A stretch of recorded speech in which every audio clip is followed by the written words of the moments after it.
कि एक बार एक आदमी कोई अपना बछड़ा था, उसको मेले में बेचने के लिए जा रहा था। ठगों ने सोचा कि ये तो अच्छा बछड़ा है, इसको तो ठग लेना चाहिए हमें। लेकिन उस ज़मानों में तो यही चोरी थी, आजकल की तरह बैंक नहीं थे, नोट नहीं थे, तो यही चोरी होती थी गाय भैंस की, बैल की, छोटी मोटी अनाज की। तो उसने क्या कहा कि रास्ते में पहला ठग मिला और उसने कहा, बोला भाई तू इस भेड़िए को पकड़ के कहाँ लेके जा रहा है? कहने लगा भेड़िया? मेरा अंधा है तू? बछड़ा है मेरी गाय का, घर में पैदा हुआ, दिखाई नहीं देता, अंधा है क्या? कहे बोले यार भेड़िया है, किसी से पूछ ले चाहे।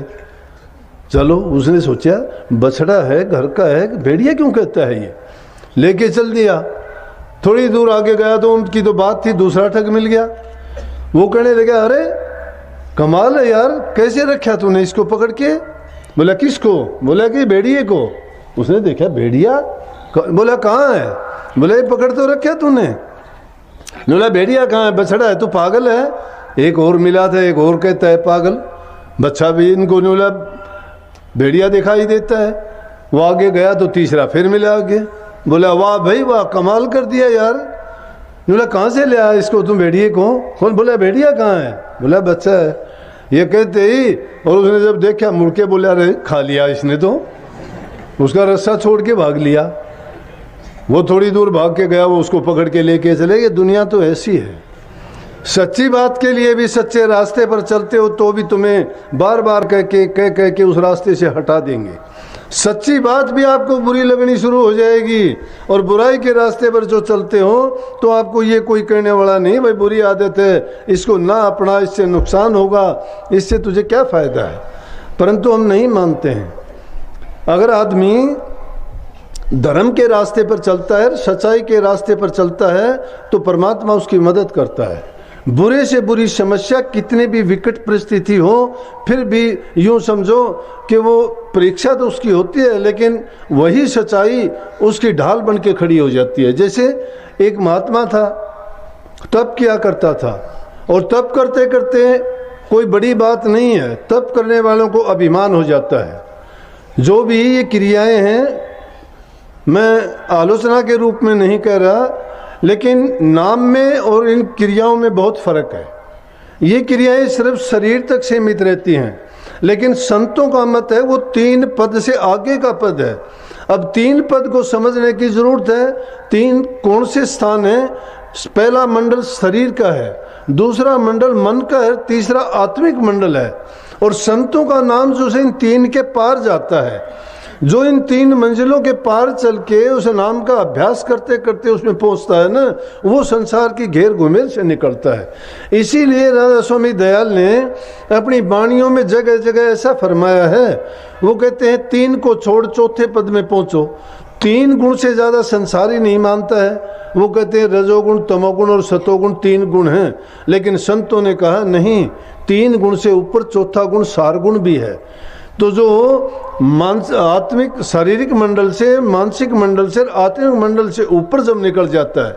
लेकिन ये जो क्रियाएं हैं ना, योगिक क्रियाएं, ये क्रियाएं शरीर की हैं।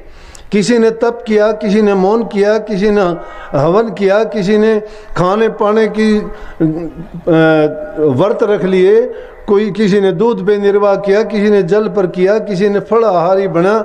लेकिन इन चीज़ों के करने के शरीर की क्रियाएं हैं, उनकी साधना की। तो इन साधनाओं के करने से आदमी को अभिमान हो जाता है कि मैंने इतने दिन का व्रत कर लिया, मैंने इतने दिन का मौन रखा, मैं इतने दिन तक मैंने तप किया, इतने दिन मैंने किसी नाम का सुमरण किया। ठीक है, नाम कोई भी होगा, लेकिन जब नाम आपका धुर मंजिल का नहीं है, उस नाम का सुमरण करते हो, तो वो नाम आपको कहाँ तक लेके जाएगा? जहाँ तक उसकी पहुँच है। मैं ये नहीं कहता कि कोई नाम मिथ्या है। जितने भी मत हैं चले, उन्होंने जिस नाम की सुमरण किया या जिस मंजिल तक वो पहुँचे, उस मंजिल पर जाके उनका जो ख़त्म हो गया और उन्होंने सोच लिया कि ये नाम जो इसी जगह का है और ये आखिरी मंजिल आ गई, उन्होंने कह दिया कि इससे आगे कुछ नहीं है। जिस प्रकार से इति नहीं कहा उन्होंने, वेदों में पूरा ज्ञान भर दिया गया, लेकिन उसमें पूरा ज्ञान भरने के बाद में भी कह दिया गया नहीं थी कि ये इति नहीं है, अंत नहीं है ज्ञान का।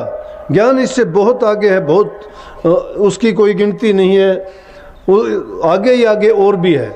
तो इसीलिए उस नाम को, जहाँ तक उस नाम को वो जाने, सीमा तक, उस सीमा तक पहुँचे, उसी नाम को उन्होंने मान लिया। लेकिन जो ऊंचे से ऊंची मंजिल का नाम जिसको मिला, जब तक उस तक नहीं पहुँचे तब तक उनको मानसिक शांति नहीं आई। और वो कब आती है कि प्रीत लगी गुरु चरण में, मन शांति ना आई। गुरु के चरण में प्रीत लगने के बाद में भी शांति क्यों नहीं आई? कि वो भी कि जब तक संसारी चरणों को ही हम मानते रहे और अंतर में हमने प्रवेश नहीं किया, और गुरु के चरण सिर्फ त्रिकुटी में माने गए हैं, वहाँ तक भी पहुँचे तो भी मानसिक शांति नहीं आ सकती। वहाँ पर भी सूक्ष्म मन और माया का खेल वहाँ भी चलता है।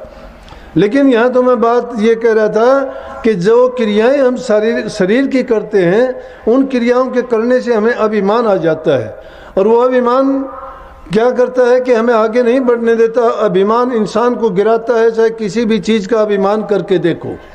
इसीलिए संतों के आगे जब प्रार्थना करते हैं, आरती उतारते हो किसी भी देवता की, प्रभु की, परमात्मा की, जो भी जानते हो संसारिक लोग, वो भी क्या करते हैं, हाथ जोड़ के उन्होंने प्रार्थना करते हैं कि मैं आपके सामने अपना बल हार जाऊं, शरीर का बल हार जाऊं, धन का हार जाऊं, मन का बल हार जाऊं, और बार बार कहते हैं बलिहारी जाऊं।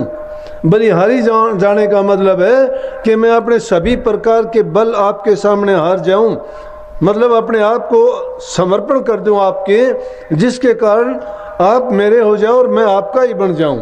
जब तक हम एक नहीं होते हैं तब तक अनेकता बढ़ती जाती है।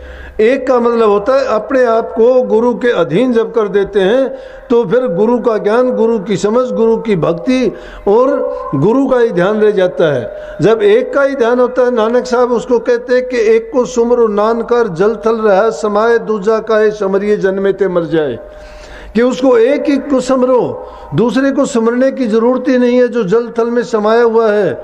कि दूसरे को समरने से तो हमारे मन का बिखराव और हो जाएगा। इसलिए उस एक का ही चिंतन, एक का ही सुमरण करोगे तो तुम्हारी मन की वृत्ति रुकी रहेगी।